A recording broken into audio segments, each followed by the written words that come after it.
ఒకసారి రైతుల ప్లాట్లు తీసుకుంటే మొత్తం ఇంతవరకు ఇచ్చింది 35,057 ఎకరాలు. ఇది ఈ యొక్క 217 చదరపు కిలోమీటర్లు ల్యాండ్ పుల్లింగ్లో. దానికి గాను 34,563 మందికి ప్లాట్లు కేటాయించాం.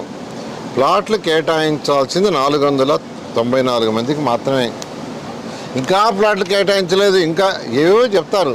ఎందుకు కేటాయించలేదు 494 ఎకరాలు కూడా అంటే, దాంట్లో 110 మంది రైతులు అంటే 163 ఎకరాలు కోర్టు కేసులు ఉన్నాయి. వాళ్ళ కేసులు వాళ్ళు తెలుసుకోవాలి, అన్నదమ్ములు లేకంటే డిఫరెంట్ పీపుల్.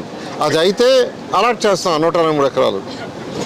అదేవిధంగా చనిపోయి తర్వాత వాళ్ళ వారసులకు ఇవ్వాలా, దానికి మనకు అఫిడవిట్ కావాలా. వాళ్ళ మధ్య ఉండే డిస్ప్యూట్తో 34 ఎకరాలు ఉంది పెండింగ్.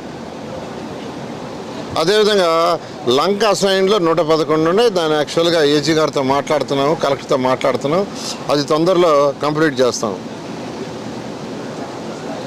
లాటరీకి సిద్ధంగా ఉండే 144 ఎకరాలు, 71 మంది రైతులు.